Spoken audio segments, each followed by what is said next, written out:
out here bright and early, ready to catch the shuttle. It's around 5:30 this morning. Olive Oil is still asleep in bed. Nah, she's out and about. Let's see if we can find her. There she is. She's good to go this morning.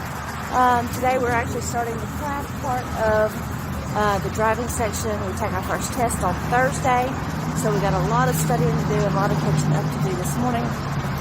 I hope everybody has an awesome day today, and we will see you later tonight after class is over. Have a blessed one. See ya.